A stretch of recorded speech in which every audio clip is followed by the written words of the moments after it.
네, 청취자 여러분 안녕하십니까? 황 목사의 비밀해제입니다. 오늘 또 다른 에피소드 가지고 우리 청취자 여러분들 만나 뵙고 있습니다. 오늘도 제 옆에는요, 우리 황 목사님 나오셨습니다. 안녕하세요. 안녕하세요. 네, 목사님, 오늘 저희 딱 부러지게 제목을 정하지 못했습니다. 못 정했죠? 예, 이게 처음에 이제 교회 권위가 이제 너무 한 곳에 집중되어 있어서. 그렇죠. 예, 이게 이제 올바로 이게 견지되지 못하고. 예. 네, 너무 이게 몰려있다. 예. 네, 아무도 이거를 이제 여기에 대해서 이제 그걸 견제해줄 사람이 없다. 뭐 이런 얘기인데요. 예. 예, 이걸 또. 그러니까 어떤 권력 같은 거, 사람이 많이 모이면 아무래도 권력이 생기니까. 근데 그 권력이 한 군데로, 그러니까 어떤 특정인이나 특정 기구에 집중돼 있다. 뭐 이런 것들에 대해서 한번 또 그것들에 대해서 폐해가 있는지를 한번 이야기를 나눠보자. 뭐 지금 이렇게 얘기를 했는데. 네, 그런 거죠. 예, 제목을 못 정했다는 거예요. 예, 딱 한마디로 딱 들어갔으면 좋겠는데. 예. 저희들 의견이 서로 이제 맞지 않아가지고요. 예. 서로 마음에 안 들었어요, 아직은. 아마 들으시는 분들이 우리가 찰떡같이 말을 알아들으시면. 찰떡같이 알아들어주셨으면 예. 감사하겠습니다. 예, 뭐 알아서 들으실 걸로 알고. 예. 네. 자, 우리 사례 제가 두 가지만 간단하게 얘기하고 넘어갈게요.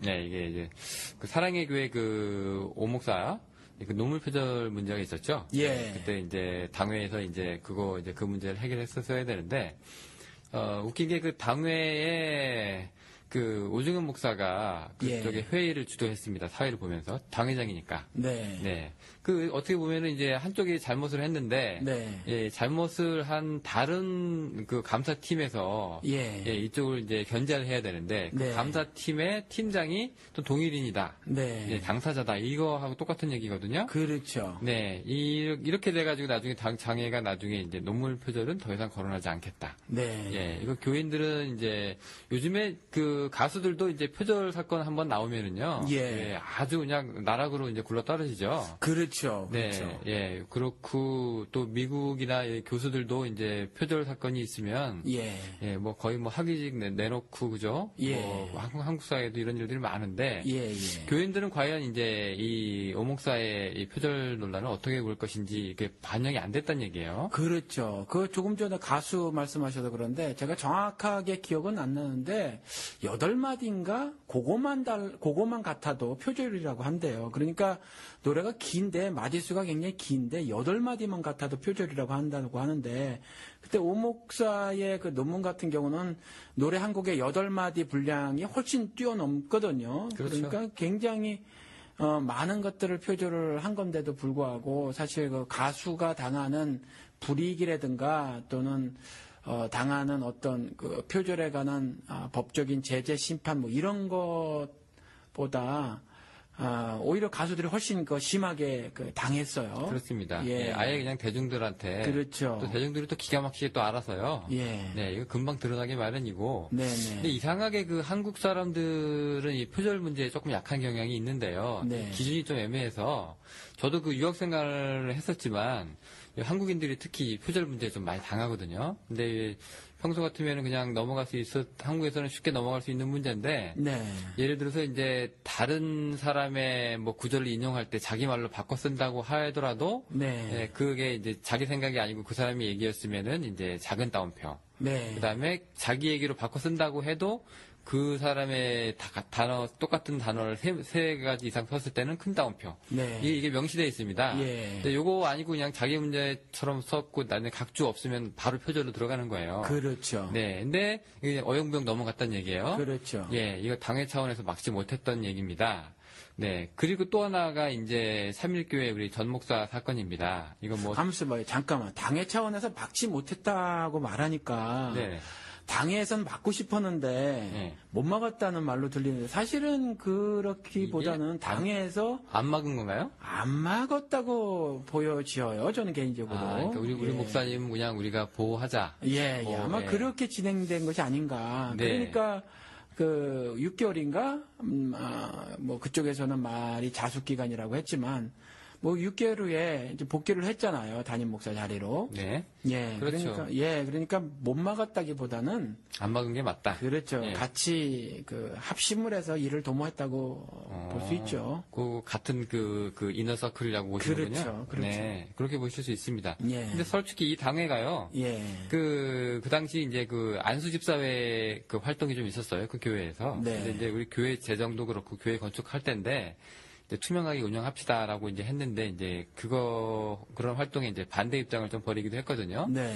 그렇게 따지면 또 목사님 말씀이 또 맞는 것 같기도 하고. 그렇죠. 그래서 네. 엄청난 조금 전에 우리 시작할 때 말씀을 나눈 것처럼 어떤 그 권력이 특정인이나 특정 기구에 집중되어 있고 또 그래서 어떤 교회에 절대적으로 중요한 문제들을 그 특정인이나 특정 기구가 결정을 해버린단 말이죠. 그래서 표주를 한 그 오목사의 거취 문제를 절대 다수의 교인이 결정하는 것이 아니라 당회라는 어떤 특정 기구가 결정을 해버린 거예요, 사실. 네. 그래서 이러한 것들을 오늘 좀 이야기를 나눠보자는 거죠. 그렇죠. 그 당회에서 이제 오 목사가 이제 사회를 했다는 것 자체에서도 당회가 그거를 이제 수용했다는 얘기거든요, 사실은. 그러니까 그거가 조금 전에 말씀하신 것처럼 굉장히 좀 말이 안 되는 상황이 사실은 벌어진 거예요. 네. 예. 그 이제 두 번째 이제 아까 말씀드리려다 만 게 이제 삼일교회 전 목사입니다. 네. 성범죄 사건은 더 이상 얘기 안 할게요. 너무 예. 많이 회자가 돼가지고. 그렇죠. 이제 그 이후 터진 게 이제 전별금 문제입니다. 예. 이게 이제 이 목사가 그동안 몰랐는데 나중에 이제 이 다른 교회로 이제 개척이라고 해야 되나요? 뭐라고 해야 되나? 이게 다른 교회를 아무튼 이제 교회를 하나 열었죠. 열어서 이제 나갔는데 나중에 봤더니 그게 이제 13억 4,500만 원 정도가 이제 전별금 형식으로 이제 건네졌다는 게 또 나중에 문제가 됐어요. 예. 근데 이게 중요한 게 뭐냐면은 이게 사전에 이제 교인들의 양해나 이제 동의를 전혀 구하지 않고 그리고 당회가 이제 그냥 순수하게 그냥 뭐 줬다 뭐 그렇게 얘기하는 거예요 지금. 네. 논의 과정에서 이제 성도들의 의견은 이제 제외됐다는 게 지금 그렇죠. 제일 큰- 철저하게 무시가 된 거죠. 네네. 이제 나중에 이제 당회에서 이제 전별금이 아니었다. 그게 아니라 이제 원래 그 항목별로 산정된 금액인데 뭐 주택이 10억이고 퇴직금이 1억이고 뭐 성중독 치료비도 1억이고 해서 뭐 이렇게 13억이 된 거다 이렇게 얘기했어요. 네. 근데 이제 액수에 지금 경중을 묻고 있는 게 아니거든요, 우리가. 그 큰 돈이 지출됐는데 아무도 모르고 있다. 예. 그거가 지금 문제가 되는 거잖아요. 그렇기 때문에. 근데 이 사람들이 이제 왜 그러면 교인들한테 미리 알리지 않았냐라고 이제 물어보니까 이제 하는 얘기가, 우리 원래 그렇게 했었어야 하나. 근데 교회 상황이 혼란스럽고 이 논의 과정에서 교회가 분열될 수도 있다. 그래서 이제 그런 우려로 해서 이제 의견을 묻지 못했다라고 예. 이제 해명을 했습니다. 예. 그래서 이제 앞으로는 뭐 성도들과 충분히 소통하도록 제도적 보완책을 마련하겠다라고 했는데 예. 이게 뭐 저는 그렇게 잘 모르겠네요. 뭐 어떻게 받아들일지. 신뢰가 가질 않죠. 그렇습니다. 그렇죠. 네네. 교회가 분열될 수도 있다. 근데 목사님 어떤 게 더 큰 거 같으세요? 이런 문제를 교회가 비록 분열되어야 할진정 이런 문제는 바로 잡아야 된다가 맞나요? 아니면은 교회의 덕을 교회가 깨지지 않기 위해서 덮어야 되는 문제가 맞나요? 그러니까 교회가 2개나 혹은 3개로 나눠진다고 가정을 해보자고요. 그런데 그게 무슨 문제가 될까요? 또 혹은 교회가 나눠지지 않아도 교회 안에서 한 지붕 두 가족처럼 지내서 서로 생각의 차이를 벌이는 것이 또 그게 무슨 그렇게 큰 문제가 될까요? 예를 들어서 하나님 입장에서 생각을 해보시자고요.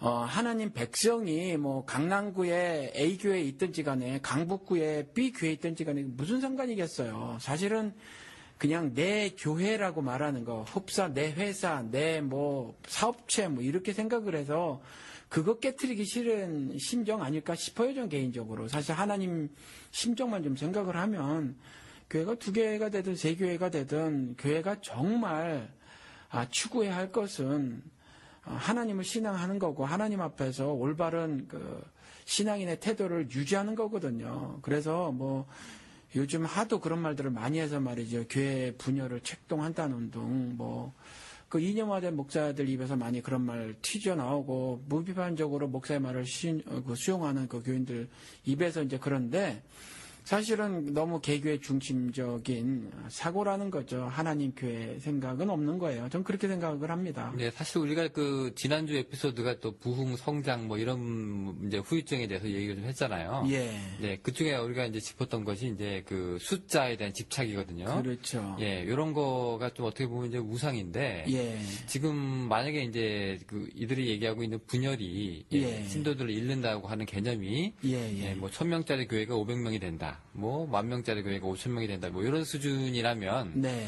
네, 그게 그렇게 큰 의미가 있을까? 예, 오히려 이런 거일수록 더욱더 이렇게 공개돼서 네. 더 밝은 자리에서 이제 의견이 좀 교환돼야 되는 게 아닐까. 그렇죠. 예, 그래서 이제 제도적인 보완책을 마련할 거라고 약속하였는데 이제 그것도 다음번에 사건이 또 터졌을 때 네. 예, 또 음지에서 쉬쉬하고 넘어가면은 예. 이것도 또 별로 그렇게 좋지 않은 일들이 예. 일어나는 거거든요. 예. 그래서 그건 그 교회 어떤 그 문제가 발생했을 때 그것이 이제 교회가 질병에 걸린 거거든요. 그리고 질병에 걸린 거면 병의 원인을 진단하고 말이죠. 그다음 치료를 해야 해요. 치료를 할 때 메스도 들이대는 거고 하는 거거든요. 그리고 그 병에 대해서 여러 의사들이 보고하는 거잖아요. 그런 것처럼 이것이 공개되어야 마땅하고요. 그다음에 공개된 이후에 적당한 치료를 받는 과정을 반드시 교회는 그 치료 과정이 있어야 한다는 거죠. 그래야 그 이후에 그 교회가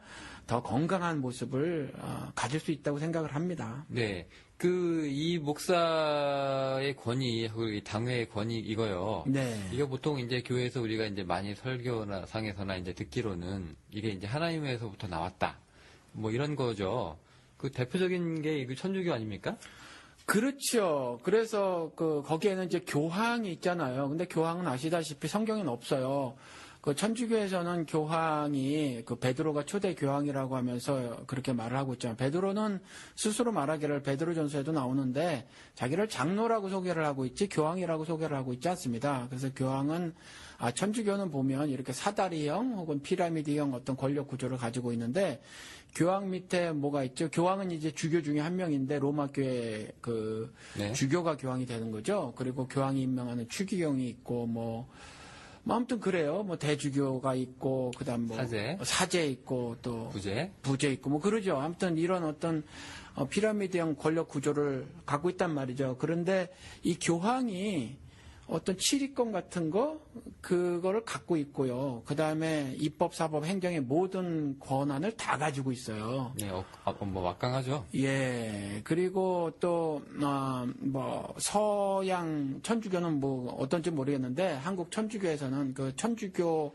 어떤 정확하게 명칭은 생각이 안 나는데 천주교 무슨 신자 협의회인가 뭐 그런 데가 뭐 있나 봐요. 근데 그 이제 이민교회에서 LA에 계신 분인데 뭐 교수께서 책을 쓰셨어요. 캐톨릭 2000이라는 책인가 아무튼 한국교회 2000인가 그런 책에서 이렇게 썼어요. 평신도들이여 병신도가 되지 말자 이렇게 주장을 하면서 참 말이 거칠었어요. 그런데 정말 피부에 와닿는 말이라는 거죠. 그런데 이분이 뭐라고 말씀하셨냐 하면 사제 우리 기독교에서 이제 목사는 더 이상 제사장이 아니라고 이미 알고 있는데 캐톨릭에서는 사제가 제사장이라고 하고 있고요. 그런데 성경에는 제사장이 지금 모든 성도들이 제사장이잖아요. 그래서 더 이상 사제가 제사장이 아니라 여러분 우리 모두가 제사장임을 알자. 그래서 병신도가 되지 말고 평신도가 되자. 이제 이렇게 말을 하는데 그분이 그 책에서 고발한 게 뭐냐면 신부가 개교회에서 캐톨릭 개교회에서 신부가 교황이 누리고 있는 그 모든 권력, 즉 그 교회의 모든 치리권과 재치권이라고 말하더라고요. 그쪽에서는. 그다음에 입법, 사법, 행정의 모든 권한을 가지고 있다 이렇게 말해요. 전 잘 모르겠어요. 진짜 그렇게 가지고 있는지는 모르겠는데 캐톨릭 신자께서 그것도 신자 무슨 협의회인가 뭐 아무튼 그 회장 나으리께서 쓰신 책에서 이제 그렇게 말씀하신 거거든요. 이와 같이 좀 제가 답변이 길었나요? 아유, 말씀하세요. 아무튼 이런 그 권력 구조를 가지고 있죠. 캐톨릭에서 아주 조직적으로 그와 같은 모습을 띠고 있어요. 네, 상명하복. 네. 예. 아예 캐스팅 보드를 조금 전에 말씀드린 것처럼 추기경의 임명도 교황이 하는 거거든요. 그러니까 뭐 절대 권력을 누리고 있다고 봐야 하죠. 네, 근데 그게 이 사람들이 이제 그 개신교에서 이제 주장하는 그 목사의 권위라든가, 예. 뭐 당의 치리권이라든가 이런 것들이 이제 뭐 보면은 이제 뭐 마태복음에 뭐 천국의 열쇠, 뭐 예. 이런 거 자물쇠, 네가 뭐 땅에서도 열면 뭐 하늘에서도 열고 뭐 이런 얘기, 예. 그런 거 얘기하면서 이제 뭐 이제 그런 권위가 여기 그대로 전달이 된다. 그런 거다 이렇게 얘기하잖아요. 그렇죠. 그래서 교황한테는 두 가지 큰 권세가 있는데 뭐냐면 교황이 그렇게 권력을 독점적으로 향유하고 말이죠. 또 유지할 수 있는 거, 독점적 권력을 가지고 있는데도 아무런 문제점을 발생시키지 않을 수 있는 이유는 뭐냐면 캐톨릭 교리에서는 교황을 예수의 뭐 예를 들어서 뭐라고 하죠? 저도 좀 갑자기 단어 까먹었는데. 예수의 현재의 제가 대리자요? 대리자. 네네네. 예, 대리자라고 이렇게 믿고 있어요. 네. 그 다음에 또 교황의 가르침은 전혀 잘못된 것이 없다. 틀림이 없다. 그래서 교황의 무오류, 네, 무호성을 이렇게 주장을 하고 있거든요. 네네. 그러니까 당연히 예수의 대리자로 살고 있으니까 그가 어떤 말을 해도 다 예수의 말이 되는 거고, 그래서 그가 당연히 모든 행정, 사법, 입법, 그다음에 교회 모든 치리까지를 다 할 수 있는 그와 같은 권력을 독점해도 아무런 문제가 발생하지 않는 거죠. 예. 네. 네. 근데 그렇게 해서 거기서 나온 이제 우리 교단이 또 개신교죠. 그렇지. 그것이 잘못됐다고 이제 튀어나온 것이 개신교예요. 네. 근데 지금 문제는 반복되고 있다는 거죠. 네. 그렇죠. 지금 이제 우리 그게 반복되고 있어요. 지금 이제 이게 개신교 뭐 교단하고 상관없이 예. 지금 뭐 이게 계속 이제 문제들이 이렇게 벌어지고 있는데요. 예. 자, 근데 일단 우리 일단 이게 지금 사고 친 분들이 이제 목사님이니까 일단 목사를 중심으로 얘기를 풀어보면은 예. 일단 목사를 먼저 견제할 사람이 누가 있을까? 우리가 이제 먼저 이제 부목사나 사역자들로 이렇게 우리 눈을 이렇게 평신도들이 돌려볼 수 있단 말이에요. 네. 근데 실제로 그럴 힘이 없어요, 그죠? 그렇죠. 법적으로, 제도적으로 그럴 힘이 전혀 없습니다. 아주 하나도 없어요. 네. 한국 교회 내에서는. 그렇습니다. 특히 기장 부기장의 관계가 아니라는 거죠. 네. 아닙니다. 예. 절대로. 기장이 잘못하면 부기장이 이러시면 안 됩니다라고 이렇게 해야 되는데, 네. 예, 그래서 이제 비행기가 이제 제대로 날 수 있도록 해야 되는데, 네네. 예, 이제 교회는 그렇지 못한 얘기예요. 그렇지 못하죠. 예, 목사와 부목사가 있으면 부목사가 목사를 이제 견제한다는 개념은 아니고요. 네. 예, 그냥 어떻게 보면 이게 임시직이죠. 그렇죠. 지금 솔직히 좀 냉정하게 말을 하면 최저임금도 받지 못하는 비정규직으로 살아가는 부목사님들도 많이 계시고, 사실은 계약 기간도 없어요. 그냥 잘리면 잘리는 거죠. 계약 기간도 없고 그런 상태로 있어요. 예, 임시직이고요. 네, 임시직이고. 네네. 제 후배도 지금, 부목사로 가 있는데. 네. 예, 지금 이제 뭐냐면 이 친구는 부목사가 자기 이제 담임 목사 하기 전에. 네. 이제 경험을 이제 좀 쌓고 싶어서. 네. 한마디 인턴 개념이죠. 네. 예, 그렇게 해가지고 있는 것이기 때문에. 인턴이 레지던트 뭐라고 할 수 없는 것처럼. 네. 네네, 지금 그런 겁니다. 부목사하고 사역자들은 이제 목사 내부에서는 이제 서로 전혀 이제 견제가 이루어지지 않고. 네. 자, 그럼 이제 당회 쪽으로 이제 넘어가 보죠. 이제 당회란 예. 말은 이제 처음 들으시는 분이 있을 건데, 이게 장로교하고 이제 감리교가 이런 게 있어요. 이게 이제 세례교인 25명 이상의 교인이 있는 교회에서 만들 수 있는 건데, 이제 당회장이 목사님이고요. 네. 그다음에 이제 치리 장로가 이제 같이 있어요. 뭔 일 하냐면은 이제 모여가지고 교인들의 신앙이나 행위를 통찰하고, 네. 예배 성례 이 문제 의논하고, 예, 이런 얘기입니다. 예. 네, 감리교도 그런 거 있고, 침례교 당회 없죠. 침례교는 당회가 없고, 침례교는 안수집사협의회라는 것들이 보통 있죠. 그런데 당회와 성격적으로 동일하다고 보시면 별로 틀리지 않을 것 같아요. 네, 다만 이제 당회는 담임 목사가 자동적으로 당회장이 되는 건데, 네. 안수집사협의회는 안수집사들만 모이는 거죠. 그런데 이제 당회가 의논을 해서 뭘 결정하듯이 또 안수집사협의회는 안수집사들끼리 모여서 결정할 수 있는 것만은 또 아닌 것 같아요. 그래서 다 담임 목사하고의 충분한 조율이 있어야 하고 또 협의를 거쳐야 하는 거로 알고 있습니다. 네, 저도 뭐 장로교 출신은 아니라서요. 예. 네, 우리 옛날에 그 의사결정을 할 때 보면은 우리는 이제 재직회라고 불렀어요. 그래서 예. 이제 장로님은 없고 침례교니까 이제 집사님 몇 분이 이제 계셨는데 이제 같이 이제 목사님이랑 같이 이제 중요 의논을 하다가 예를 들어서 이제 내년도 우리 목사님 월급을 정해야 되는 부분이 이제 왔다. 네. 그러면 이제 이 목사님은 빠지세요. 예, 아. 목사님은 빠지시고 예, 이제 예. 나중에 이제 내 월급에 대해서 통보된 걸 나한테 알려주십시오. 뭐 네. 이러고 네, 뭐 그 정도 선입니다. 네. 네, 이제 그저 이 정도면은 이제 뭐 이렇게 되는데 분위기가 이 목사님이 스스로 이제 자기 월급을 이제 올려달라 내려달라 말씀을 못 하시니까 네. 네, 이제 그 부분에서는 이제 집사님들한테 일임을 하고 이제 네. 빠지시는 거고요. 네. 그러나 실질적으로 이제 교회를 이끌어가는 힘은 네. 목사님의 카리스마 네. 뭐 이런 거에 있어서 많이 나오죠.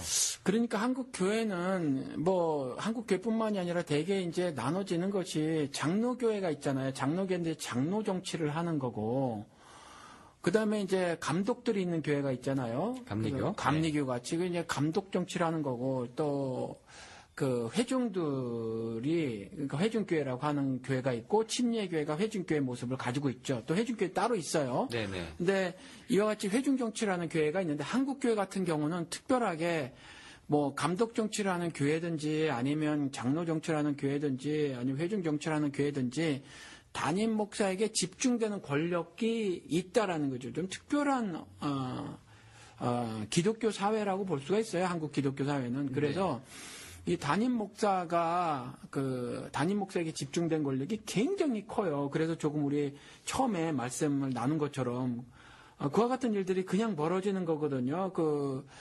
교인 절대 다수의 의견이 전혀 수렴되지 않은 채 정말 큰 일들이 그냥 결정돼 버리고 말이죠. 네, 그렇습니다. 예, 뭐 그런 일들이 벌어지고 심지어 이제 조금 전에 말씀드린 오 목사 같은 경우 자신을 다루는 문제에 자신이 들어가는 거죠. 그러니까 네네. 어마어마한 권력이라는 거예요. 네, 뭐 국정원 문제 요즘 뭐 터지고 있습니다만 네. 국정원 문제는 국정원이 이제 개혁을 하는 뭐 이런 얘기죠 지금. 예, 그런 네. 거랑 같은 얘기죠. 네, 지금 근데 사실상 이제 당의 권한 중에 하나가 네. 이게 권징이 있어요. 네. 범죄한 사람의 경우 이제 권계, 견책, 뭐 수찬 정지, 제명, 출교 뭐 이런 얘기가 있어요. 네. 근데 실제로 이런 얘기를 이제 신용은 좀 하는데 결국 이제 이루어지지 않고 있다는 얘기니까. 아니죠.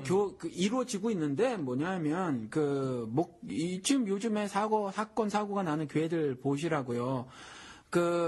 요번에도 뭐 몇백억을 25년 동안 뭐 부천에 교회 이름 잊어먹었는데 부천의 모 교회 목사가 네, TV 났죠? 예, 몇백억을 그 교회 돈을 유용하고 말이죠. 교회 건물을 저당 잡혀서까지 자신의 재산을 증식하는데 이제 써버렸는데 반대하는 교인들을 축출해내거든요. 그 축출해내는데 그 권징을 사용하는 거예요. 그러니까 오히려 이제 자기를 실제로 이제 그 일을 하고는 있어요. 네. 그런데 어떻게 하고 있냐 하면 그 권력을 가진 자들이 그 자신을 반대하는 세력을 축출해내는데 흡사 옛날에 뭐 아프리카나 한국에서도 있었죠. 독재자들을 축출해내거나 할 때 뭐 쓰던 그런 방식을 교회에서 쓰고 있는 거죠. 그런 법들을 악용을 해서. 오히려 이제 자기를 이제 비호하고 보호받는 그렇죠. 그런 제도로 사용하고 있다. 예. 그래서 사실 제가 아는 목사님 말씀을 들어보면 이런 말씀을 하신단 말이죠. 부목사들이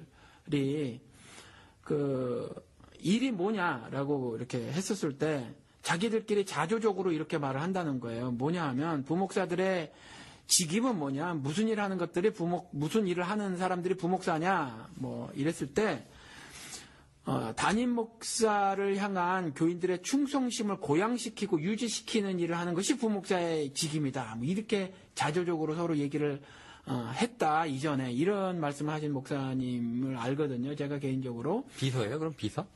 그러니까 비서라기보다 교황이 추기경을 임명하는 캐스팅 보드를 쥐고 있듯이 담임 목사가 부사역자들에 대한 캐스팅 보드를 쥐고 있으니까 이후에 또 뭐 다른 교회로의 어떤 뭐 추천이라든가 아니면 뭐 지교회라든가 뭐 파송이라든가 뭐 교단 내에서 뭐 하여튼 그런 일들이 있잖아요. 예전에 저희가 했던 그 갑과 을 얘기. 그렇죠. 이런 모든 일들을 담임 목사가 다 쥐고 있으니까 캐스팅 보드를 쥐고 있으니까 그런 충성을 보일 수가 보일 수밖에 없다라는 거죠. 네. 예. 그게 원래 그 사람이 자기 이해관계가 있으면 예. 네, 그 제 목소리 내기 힘들거든요. 네네. 네. 하여튼 지금 그런 식으로 지금 돼 있다. 네네. 뭐 다 그런 건 아닙니다만. 다 그런 건 아니죠. 예, 지금 이제 문제가 되고 있는 걸 이제 우리가 이제 심층으로 이렇게 언론 그렇죠. 기사를 통해서 보거나 네네. TV를 통해서 보면은 결국 뭐 어딘선가 분명히 제 역할을 하지 못한 부분들이 있다. 예. 네, 그게 이제 당회다. 뭐 이런 거죠. 예, 예. 네, 근데 성경 보면은요. 예. 그 교회의 권위를 조금 이제 잘못되게 사용돼 가지고 이런 사례도 있나요? 성경에도 이런 경우가 있어요. 성경에도 이와 같이 어떤 사람의 수가 늘어나면 아무래도 권력이 자연적으로 생기니까 이 권력을 독점하는 일이 발생을 할 수 있고요. 권력을 독점하면 독재를 하게 되는 거죠. 독재를 한 사람들은 또 권력을 사유화하고 말이죠. 그런 일들이 벌어지는데 성경에도 그 예가 있어요. 요한 3서에 가서 보면 디오드레베라는 사람이 있는데 이 사람이 요한이 이 사람에게 말하기를 어떻게 말하냐면 우리를 접대하지 않았다라고 말을 하는데 이게 영어 성경으로 보면 접대하지 않았다가 아니라 우리가 말하는 것을 받아들이지 않았다 이렇게 그 NIV 버전에서는 말하고 있거든요. 그러니까 우리가 그 요한과 그 제자들이 어떤 그 말씀하는 것을 받아들이지 않았다는 거죠. 그리고 나서 이 디오드레베가 한 일이 뭐냐 하면 그 사람들의 요한과 요한의 무리가 말한 거를 듣지도 않았을 뿐더러 그 다음에 그 교회의 형제들 있잖아요. 교회 형제들이 그들의 말을 들으려고 하는 것, 그리고 나그네로 받아들여 접대를 하려고 하는 것조차 하지 못하게 했다라는 거죠. 그리고 그 접대하는 자를 어떻게까지 했냐면 결국 교회에서 내쫓아버렸다는 거예요. 이와 같은 일을 벌였는데 이와 같은 일을 벌일 수 있었던 것도 당시에 뭐냐면 디오드레베에게 집중된 권력이 굉장히 컸다라는 거죠. 그래서 선한 행사를 하려고 했던 사람들을 교회에서 내쫓을 수 있는 힘까지 가지게 되었다라는 거거든요.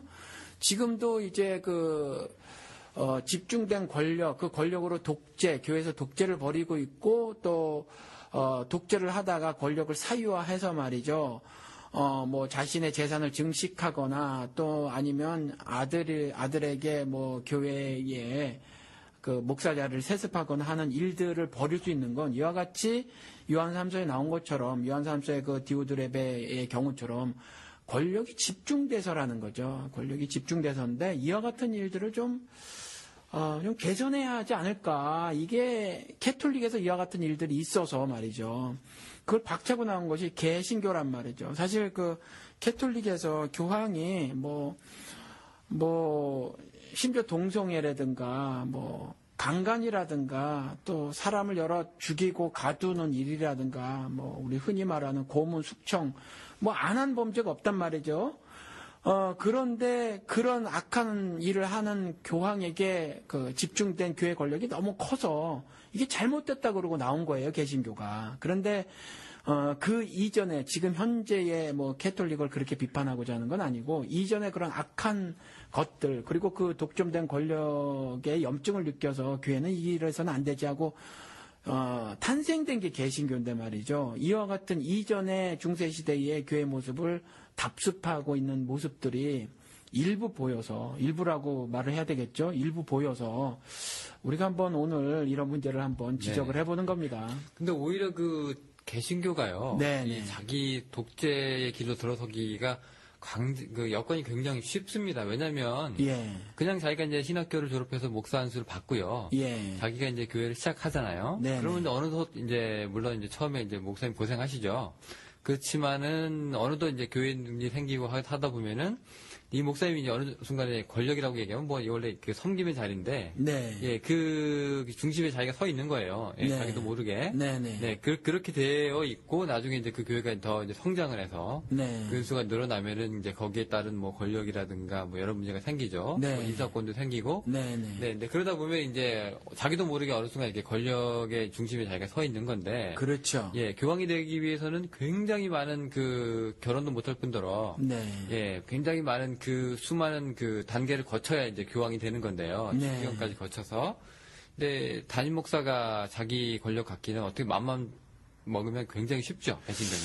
그래서 말이죠. 그 사도행전 6장에 나온 거대로 사도들은 자기들의 말씀과 기도에 전념만 하고 말이죠. 헬라파 과부들을 돕는 일에 관여하는 것은 옳지 않다고 이렇게 말을 했어요. 이것을 우리가 잘 귀담아 들어야 할 것이라고 생각을 해요. 그래서 아예 권력이 집중되는 어떤 여지가 발생이 되지 못하도록 말이죠. 처음부터 그렇죠. 그 목사들 스스로가 말이죠. 그렇게 하나님 앞에서 말씀으로 깨끗해지려고 하고 말이죠. 그 권력 집중을 아예 제도적으로 막는 것들을 먼저 자신이 이제 심정적으로 그렇게 마음을 굳히고 신앙으로 그다음에 교회가 작았을 때 그것들을 제도적으로 명어로는 여기서도 정관을 바일러라고 하잖아요. 이와 같은 정관들을 미리미리 좀 만들어놔야 되지 않을까 그런 생각이 듭니다. 네, 그 사도행전 말씀을 잘 하셨는데 네. 제가 볼 때 그 사도행전도 솔직히 보면 이게 권력 문제가 아니라 네. 기능 문제거든요, 그죠? 그렇죠, 예, 그렇죠. 기능에서 시작을 한 거예요. 예. 예, 이렇게 나는 이거 말씀하고 기도에 이게 내가 이제 예. 전무하겠다. 예, 예, 역할 부분이죠. 그죠. 예. 그리고 이제 내가 이제 공백이 생기니까 예. 이제 그거를 이제 할 사람들을 이제 교인 중에서 예. 신실한 분들을 뽑았는데 예. 그게 그 기능을 잘 해 나가면 이제 문제가 없던 거죠. 네. 근데 그게 이제 어느 순간 이게 권력이 되는 거죠. 그렇죠. 이게 변질이죠. 예, 예. 네, 이게 뭐 근데 근데 좀 지금 안타까운 말씀을 좀 드리면 네. 뭐 좀 청취자들이 오해가 없었으면 좋겠는데요. 예를 들어서 이제 오카는 목사님 말씀을 자주 한단 말이죠. 사랑의 교회가 문제가 생기고. 근데 오카는 목사님을 자꾸 지금 자꾸 그리워하고 말이죠. 뭐 오카는 목사님 어쩌고 저쩌고 오카는 목사님 같으면 뭐 이런 말씀하는 것 자체가 사실은 신앙의 발전을 위해서 별로 좋은 일이 아니라는 생각이 들어요. 왜냐하면 저는 오카님 목사님에게 집중된 어떤 인기라든가 평판 같은 거 있잖아요. 그것도 사실은 오카는 목사님은 증거되는 것이 예수가 되게 하기 위해서 처음부터 그 일을 막았어야 하지 않을까. 물론 오카는 목사님 스스로는 그렇게 하려고 했는지 모르지만 지금 사실 오카는 목사님에게 집중되는 그 사랑의 시선들, 그것이 단순히 그냥 그리워하는 사랑의 시선이면 모르는데, 그것을 좀 뛰어넘는 모습을 보인단 말이죠. 그러니까 이런 것들은 사실은 오카는 목사님이 처음에 나는 기도와 말씀에 전념하고 나머지 부분들에 대해서는 이렇게 저렇게 하겠다고 하는 부분들. 예를 들어서 그때 젊은 사람들이 헬라파 과부를 도울 때 말이죠. 우리 지금 현재 교회에서는 다 예를 들어서 예산 같은 거를 신청하고 탄해서 쓰고 하는 그때 이제 그런 모습이 아닐 거라고 추정이 된단 말이죠.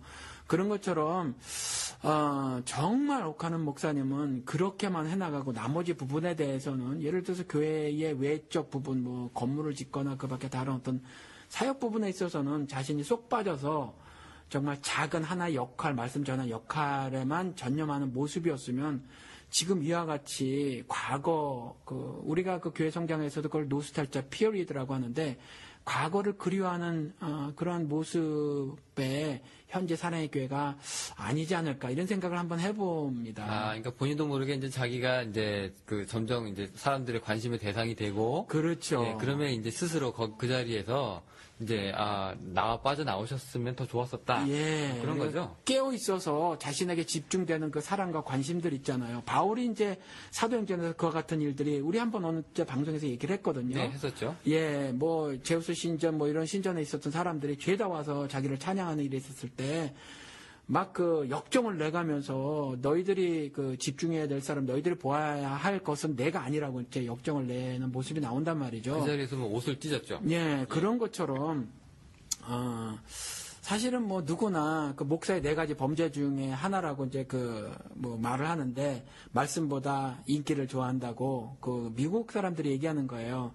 나는 사람보다 파퓰러리티를 더 좋아합니다. 뭐 이렇게 하면서 목사의 4가지 범죄 중에 하나인데 이렇게 자신에게 어떤 시선이 집중되면 초반에 아예 교인이 10명, 20명 있을 때부터 끊어내가는 작업을 하는 것이 좀 물론 이제 오카는 목사님은 그러려고 아마 애쓰셨을 것이라고 봐요. 그런데 어찌됐거나 결과론적으로 그렇게 오카는 목사님을 지나치게 그리워하는 현재의 그 교인들의 모습은 결국 이와 같이 한 개인에게 어떤 그 권력, 입법, 사법, 행정적 권력은 아니더라도 영적 권력을 집중적으로 몰아주는 결과를 만드는 것이 아닌가라는 생각이 들기도 한다라는 거죠. 그것도 이제 일종의 뭐 후유증이네요. 후유증이죠. 예, 사랑을 만약 또 목화는 너무 많이 목사님 받다 정말 보니. 죄송하고 네. 또 목화는 목사님 사랑하시는 성도님들의 그 순수함 정말 죄송한데 우리가 좀 깨어 있어야 되지 않을까 하는 측면에서 제가 한번 말씀을 드려본 겁니다. 네네. 제가 그 비슷한 얘기를 그때 그 옛날에 그 어떤 큰 목사님에 대해서 얘기를 했더니 이제 그 목사님들 이제 두둔하시는 분들이 나무가 크면 그림자도 깁니다. 뭐 이렇게 예. 아주 좋게 넘어가셨는데 예. 네, 지금 이제 그런 이제 그 그늘 얘기하는 겁니다.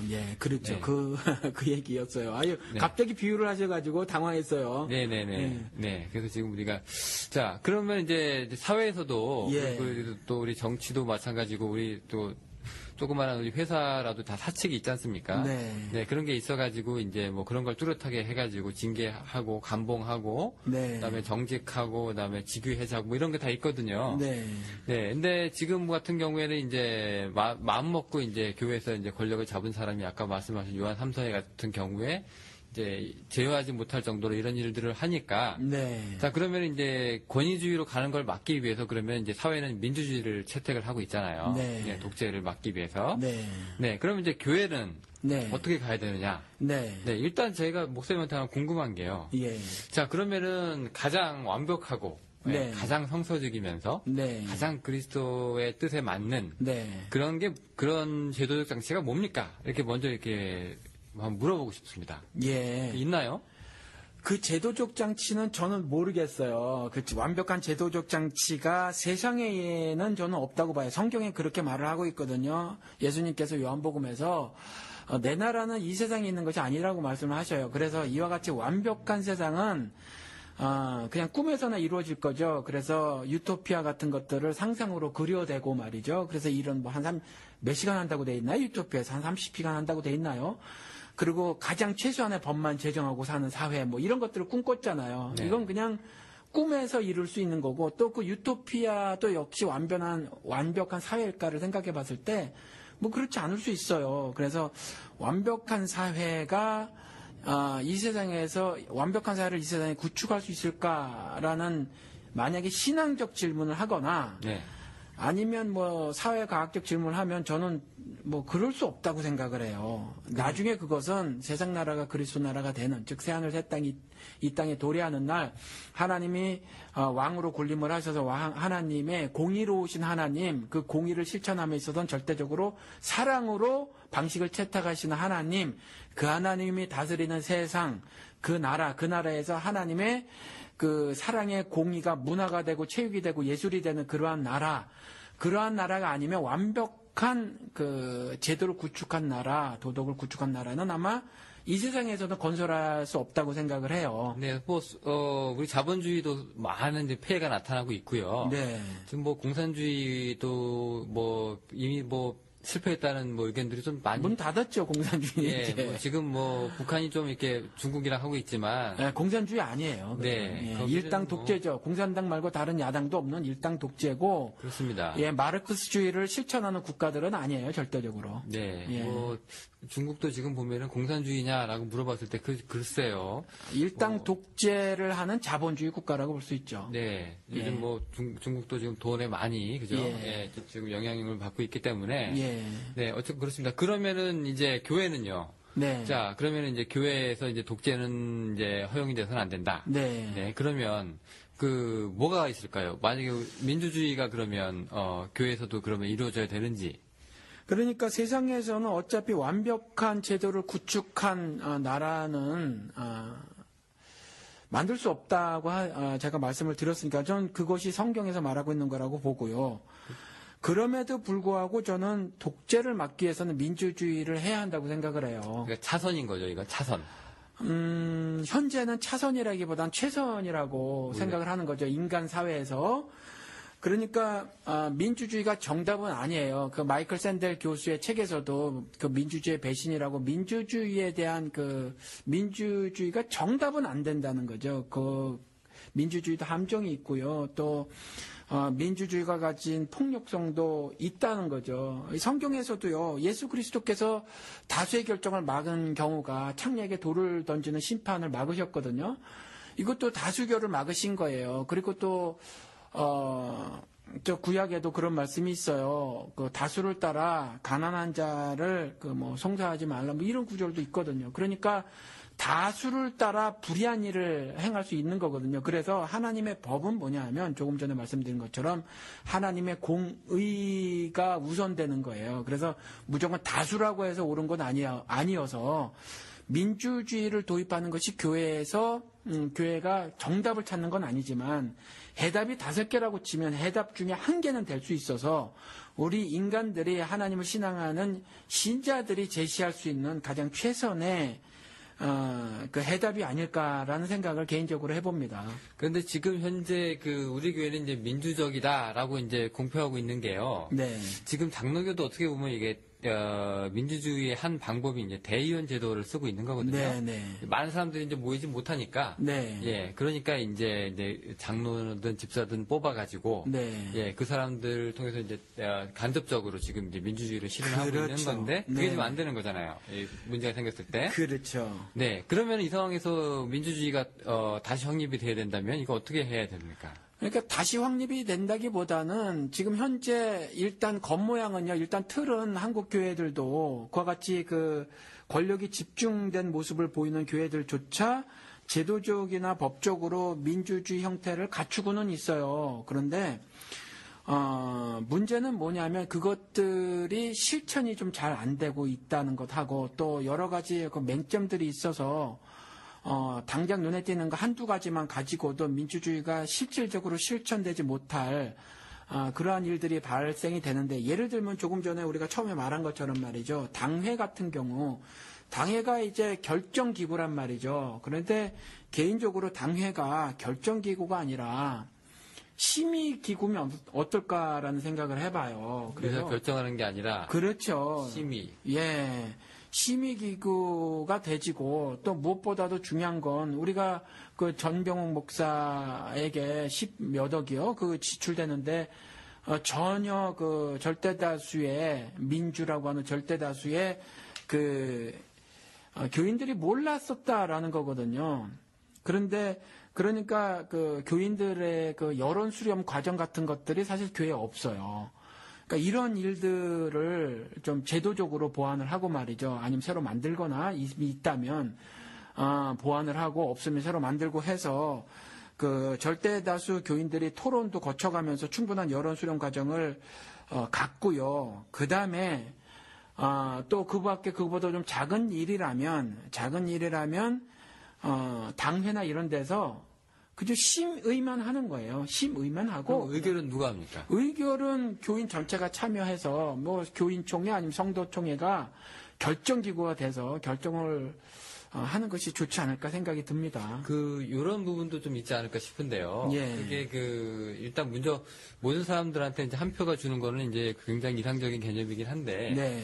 예, 이제 어떤 분들의 시각은 이제 조금 다를 수가 있는 게. 네. 뭐 예를 들어서 이제 나는 잘 모릅니다, 교회 일. 나 교회에 예. 나온 지도 얼마 안 됐고. 예. 또 뭐 오래 다녔지만 그냥 난 목사님만 믿고 따르지. 네. 뭐 잘 관여하기 싫고 뭐 다 이름합니다. 네. 네, 뭐 제표 그렇게 뭐 기권하겠습니다. 예. 뭐 이런 분들도 계실 거고요. 네. 네, 또 어떤 분들은 생각이 네. 그냥 그 교회를 위해서 이렇게 열심히 그 봉사하시고 하는 분하고 예. 그냥 설렁설렁 교회만 당기고 이제 회원권만 유지하시는 네. 예, 이런 분하고 한 표가 같을 수가 있느냐? 예. 또 이런 뭐 비중의 문제도 또 있어요. 예. 네, 이런 거에 대해서는 어떻게 생각하세요? 그러니까 민주주의는 뭐냐면 1인 1표예요. 그러니까 누구든지 상관이 없이 그 사람이 뭐 박사 학위를 가졌든지 간에 아니면 글을 모르는 문맹이든지 간에 그냥 인격적으로 동등하며 또 동일한 인권을 가지고 있다라고 하는 거거든요. 그래서 1인 1표예요. 1인 1표인데 그와 같은 생각은 1인 1표라는 그 민주주의적 사고가 아닌 거죠. 그러니까 그건 일종의 자본주의적 사고인데 자본주의는 1인 1표가 아니라 1원 1표잖아요. 그러니까 예를 들어서 기업의 이사회 같은 경우는 뭐 100억 투자한 사람의 입김이 아무래도 세다라는 거죠. 그리고 그 이사회에 아예 들어갈 수 없는 사람 같은 경우는 기업의 정책 결정에 참여도 못 한다는 거죠. 그러니까 1인 1표가 아니라 1원 1표적 마인드라는 거예요. 그래서 나는 교회 일에 뭐 무관심해요라는 건 지나친 자본주의적 사고고 이건 결국 민주주의를 정착시키지 못하게 하는 아주 나쁜 생각이라는 거죠. 예. 그러면은 지금 제가 지금 현재 지금 목회하고 계시잖아요. 네. 혹시 목사님 교회는 그 의견을 어떻게 하세요? 교인 수가 좀 작은 걸로 알고 있는데. 네. 그러면 뭐 같이 이렇게 심리를 하시나요? 아니면 우리는 심의 뭐 이런 거 따로 없이요. 그냥 밥 먹으면서라든가 뭐 그냥 간단하게 이야기를 나눕니다. 뭐 교회 예산도 많지를 않아서 또는 그 밖에 다른 특별한 일도 별로 진행하는 것이 없어서 그냥 간단하게 이야기를 나누면 이야기를 나누고 또 이러저런 의견들을 말씀하시면 그것을 듣고 그리고 그냥 그 자리에서 특별히 뭐 투표합시다 하지도 않고요. 이렇게 저렇게 해서 의견 나오면 그 의견을 듣고요. 그래서 결정을 하고 그렇게 진행을 하고 있습니다. 그러면 식사하시면서 이제 이럽시다 저럽시다 하면 이제 네. 그게 이제 의견이 확정이 되는 거죠? 네네. 그럼 오히려 이제 교인 수가 작으니까 네. 식사하면서 이제 뭐 다른 분들의 민의를 다 들어볼 수 있으니까. 예. 그럼 만약에 이제 목사님이 목회를 하시는데 이제 목사님 입장에서요. 네. 교회가 좀 커졌어요. 지금 네. 한 10배? 뭐 네. 20배이 커졌는데 네. 목사님 생각이 이게 맞아요. 네. 근데 이게 이제 그동안 이제 신학교에서도 공부한 것도 그렇고 지금 목회 생활 하시면서 현장 경험도 있으시고 해서 네. 분명히 이게 하나님의 뜻에 맞는다고 생각하시는 그런 일에 네. 똑같이 목사님 한 표, 성도들 한 표가 돼가지고요. 네. 사사건건 교인들이 이제 물고 늘어질 수가 있다는 얘기예요. 예. 어떻게 보면 굉장히 발목을 잡는데 예. 이런 경우는 목사님 입장에서 좀 좋지 안 좋은 일 아닙니까? 저는 그래서 아예 입장을 정리하고 있는 것이 사도행전에 나온 것처럼 좀 말씀하고 기도하는 일에만 전념하기로 작정을 했어요. 그러니까 다른 일은 예를 들어서 문제가 되는 것이 교회 뭐 건축이라든가 돈의 사용 이런 부분 갖고 대부분 이제 문제가 많이 발생하거든요. 그렇죠. 주요 재정. 그러니까 그런 부분에 대해서는 만약에 교회에서 다툼이 일어나면 중재 역할은 제가 좀 할는지 모르지만 그것도 신앙적 중재지 뭐 이쪽 저쪽 의견을 따르자 이쪽으로는 안 할 것 같아요. 제가 안 할 겁니다. 그런데 그런 부분은 저는 전적으로 그 교인들에게 일임을 할 작정이고요. 그러니까 저는 아예 그쪽에 들 생각이 없어요. 그러니까 우리 교회 같은 경우는 지금 건물을 빌려서 쓰고 있는데 여기 뭐 그득 차면 뭐 한 7, 80명 앉겠죠? 그득 차면 7, 80명 앉을 텐데 뭐 그것도 훨씬 지금 안 오고 자리가 비어 있지만 만약에 150명이 교인이라고 하자고요. 그런데 그러면 교회를 옮깁시다 맙시다에 대한 의견은 제가 제출할 수 있어도 교회를 옮기자마자 건물을 옮기자마자에 대해서는 저는 아무런 뭐라고 말해야 되나 결정하는 데에 영향을 미치고 싶은 마음이 전혀 없어요. 그리고 또 교회 어떤 예배의 어떤 행사 같은 거에서도 예를 들어서 실제로 있었던 문제인데 LA 대형교회에서 무슨 뭐죠? 커뮤니언 서비스가 제가 한국말도 자꾸 까먹습니다. 죄송합니다. 뭐죠? 이렇게 떡 떼고 포도주 마시고 하는 거. 성만찬? 그건 예수 그리스도 성만찬이고. 예, 주의 만찬 말고. 성찬식. 예. 성찬식이라고. 죄송합니다. 신내교에서는 이제 주의 만찬이라고 하죠. 예, 주의 만찬. 네. 성찬식에 뭐 이걸 장로가 하냐, 아니면 목사님은 목사만 해야 된다고 대판 싸움이 난 적이 있어요. 그런 부분조차라도 저는 기도하고 말씀에 전념하는 일이 아니라면 저는 지금도 그래요, 교인들에게. 누구 좀 적극적으로 나와서 그 일을 감당해라라는 거죠. 그리고 말씀 전하는 일조차도 저는 아예 돌아가면서 한 달에 한 번이라도 말씀 증거하는 일이 목사만 해야 할 일이냐라는 거죠. 그게 누구나 예수 그리스도의 증인이 되리라 하셨으니 누구나 다 말씀을 전해야 하는데 사실은 말씀 전하는 능력이 전혀 없어요. 사실 해보질 않아서 그런지 말씀을 전할 줄을 모른다는 거죠. 그래서 좀 가능한 한 더 많은 훈련과 연습을 시켜드리고 싶어요. 그래서 설교하셔라. 나와서 설교하셔라. 이전까지 평신도들이 했다고 하는 거 간증 울고불고 짜는 거 말고 말씀 연구하고 해가지고 설교하셔라. 이런 말씀들을 제가 아주 강하게 하는 편이에요. 그래서 뭐 교인이 100명이 되고 200명이 돼서 뭐 1000명이 되고 10,000명이 돼 뭐 그럴 일은 저는 아예 없을 것 같지만은 뭐 문제가 생기겠죠. 그런데 그와 같은 문제는 저는 발생하지 않으려고 봐요. 저 때문에 예를 들어서 교회에서 그런 문제가 발생되더라도 저 때문에 발생될 것 같지는 않다라는 거죠. 그런데 의사결정에도 이제 참여하진 않겠다. 예. 그리고 이제 설교단도 양보할 수 있다. 그렇죠. 예, 그리고 이제 그냥 나는 그냥 성서에서 나오는 예. 이제 그런 이제 목회자가 할 수 있는 일만 하겠다. 예, 속 편합니다. 이렇게 예, 하면. 그런 거죠. 예. 그러면 이제 제가 질문을 좀 바꿨어요. 예. 그래도 이제 교회에서 최소한의 그 권위는 이제 있어야 되는 거예요. 여기서 말하는 게 권력이 아니라 네. 성서에서 나오는 것이든 네. 하나님이 주시는 것이든 이게 그래도 최소한의 권위는 있어야 되는데 예. 그것이 어디서 나오는가? 예, 네. 무엇이 교회를 움직이는가? 뭐 이런 문제 있어요. 네. 그러면 그 목사님은 어떻게 생각하십니까? 목사에게 최소한의 권위가 있어야 된다라는 말 자체를 저는 인정을 하질 않아요. 종놈에게 뭔 권위가 있어요. 그러니까 양도 다 예수님 양이고요. 그냥 풀 먹여라 해서 꼴이라는 풀을 먹이는 것에 불과하죠. 그래서 저는 목사에게 권위 자체가 있다고 생각을 하지 않고요. 예수 그리스도의 주되신 권위를 알려드리는 역할을 하는 거예요. 그리고 그것을 받아들이느냐 안 받아들이느냐는 성령님과 각각 개인의 관계에 따라 결정을 하는 거죠.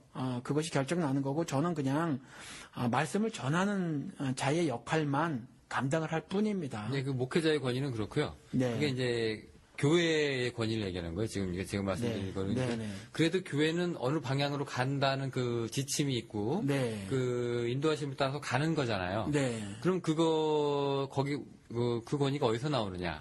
네. 거죠. 그러면. 그 어떤 일을 하는 것을 구체적으로 거론하게 되면 생기는 부분 얘기를 하는 거죠. 그 부분 교인들하고 얘기를 해봤어요. 그래서 누가 선교에 대한 얘기를 꺼냈어요. 그러면 해라. 형제가 그 선교를 해라. 그럼 교회가 지원을 하겠다. 우리 얼마나 좋으냐. 지금 선교라고 나만 다니고 있는데 그럼 해라. 그럼 전적으로 지원을 해주겠다라는 거예요. 그러니까 우리 작아서 그런지 지금 그러한 부분에 대해서는 문제가 없어요. 그러니까 내가 가만히 살펴보니까 거기 선교는 아닐 것 같아. 이런 게 없다는 거죠. 그건 제가 함부로 결정할 일이 아닌 거예요. 그러니까 그밖에 예를 들어서 구제를 하자. 사도행전에 나온 것처럼 하다못해 교회의 예산 같은 경우 구제하는데 500불이 필요해요라고 하면 그 500불에 대해서 목사의 허락이 필요한가?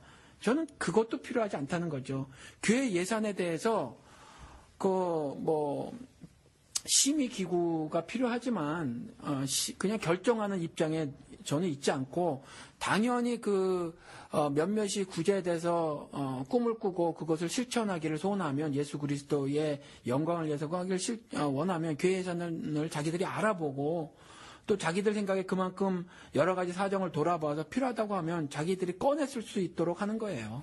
혹시 그럼 예. 목사님 목회하시는 교인 가운데에는 네네. 네, 지금 보니까 목사님은 이제 너무 그 권위에 대해서 이제 그런 걸 하나도 갖고 있지 않은 것 같으신데 네. 그런 거에 대해서 오히려 더 불만이 있으신 분은 없나요? 왜 목사님은 이렇게 이렇다 불만은 없는데 문제점들은 발생해요. 왜냐하면 지금까지 그 지도자가 하나하나 방향 제시하는 거였잖아요. 방향 제시해서 따라가는 것이 익숙했고 우리나라 교육이 주입식 교육인데다가 강력한 카리스마를 가진 군인 지도자가 지배자가 나와서 그렇게 해왔던 문화였기 때문에 저처럼 이와 같이 이렇게 하니까 좀 어려움을 호소하거나 또 답답함을 호소하는 사람들이 많이 있어요. 그래서 어떤 청년 부부 같은 경우는 저희 교회 잠깐 왔다가 이런 말을 하고 던지고 간 적이 있어요. 목사님은 개간되지 않은 땅에 개간할 수 있는 연장도 주지 않고 딸랑 숟가락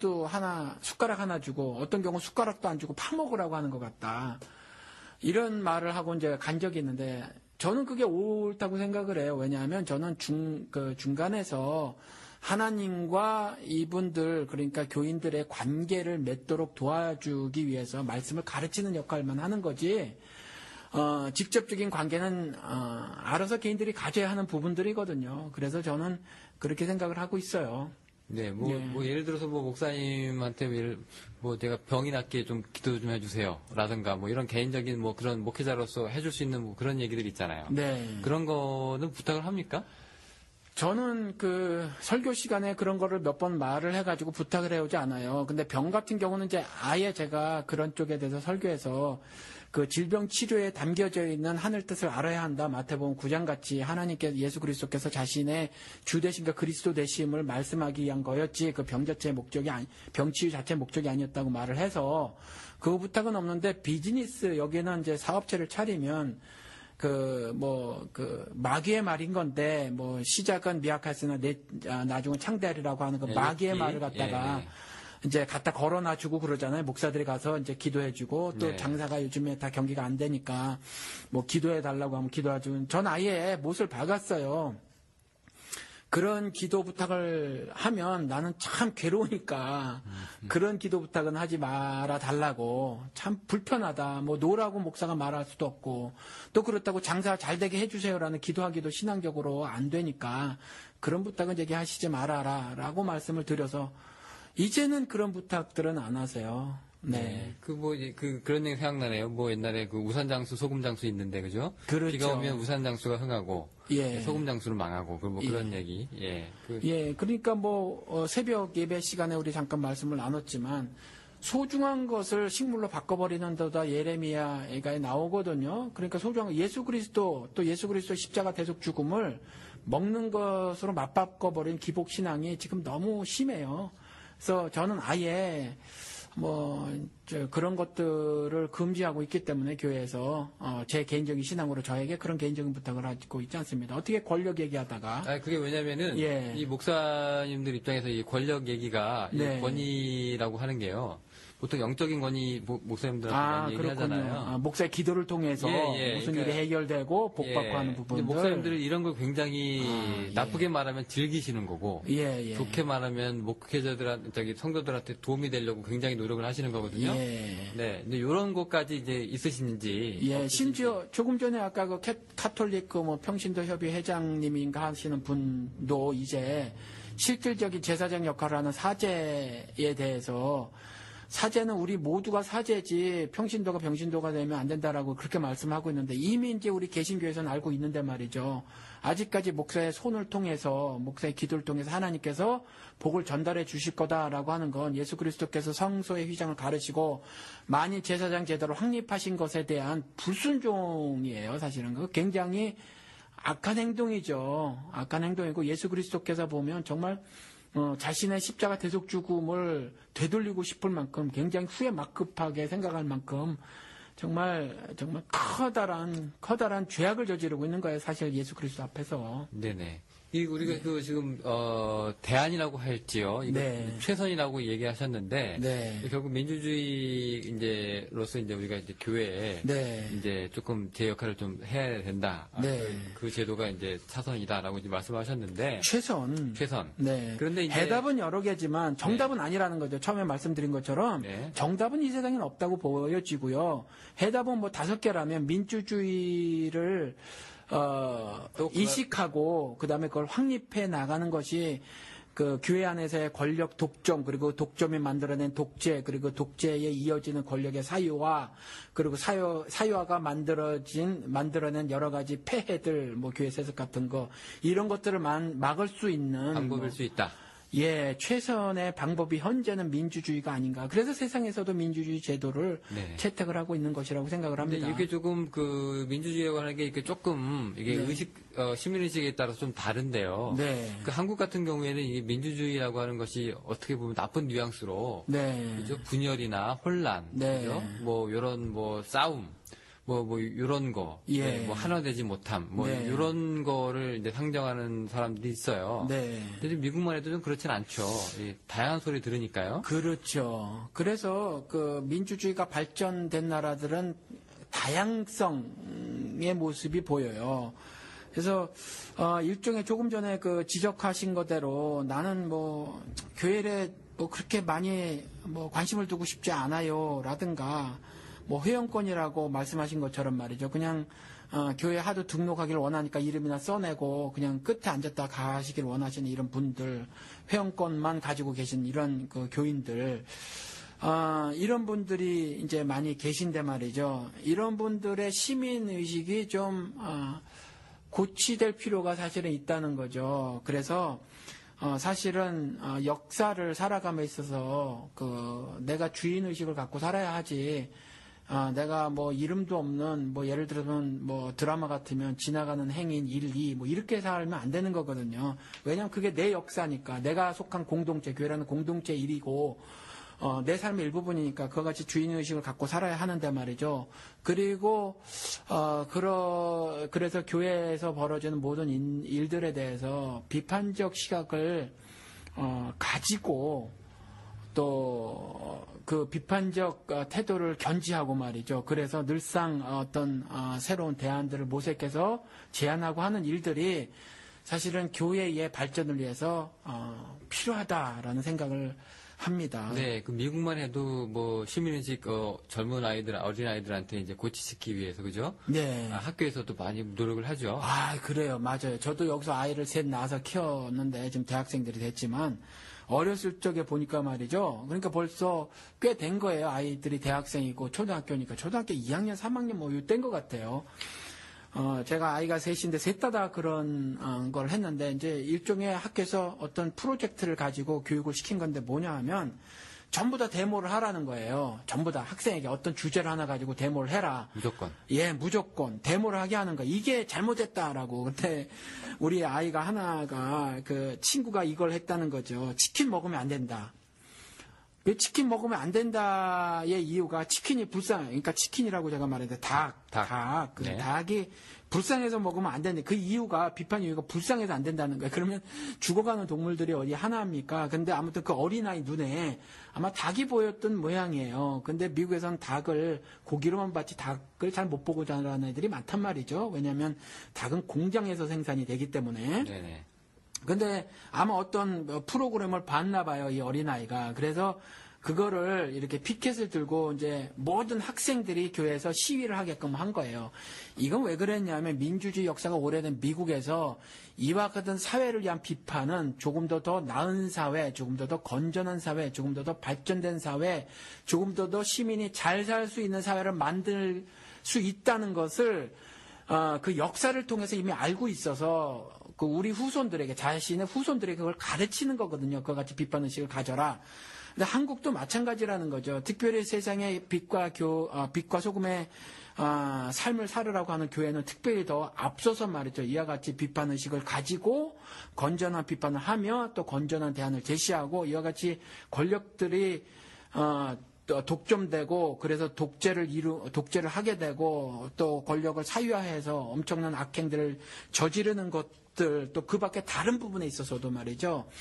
교인들은 모든 사회, 정치, 경제, 사회, 문화, 체육, 예술 모든 분야에 있어서 신앙인으로서의 비판의식을 가지고 건전한 대안을 제시하는 이러한 시민의식들이 좀 고치되어야 되지 않을까 그런 생각을 해봅니다. 네, 그 굉장히 부럽습니다. 한국에서 만약에 초등학생 애한테 뭐 데모할 거 하나씩 가져와라 그랬다면 학부형들이 난리가 날 것 같아요. 왜 우리 아이를 부정적인 아이로 키우려고 하느냐. 네. 예, 뭐 이렇게 얘기하겠는데. 예. 예, 그렇지 않다는 게 굉장히 부럽습니다. 예. 네, 오늘 그 저희 얘기 지금 청취자 여러분들께서 잘 들으셨으면 좋겠습니다. 저희 지금까지 팟빵도 그렇고요. 그 다음에 팟캐스트도 그렇고 유튜브에도 저희가 계속 나오고 있는데요.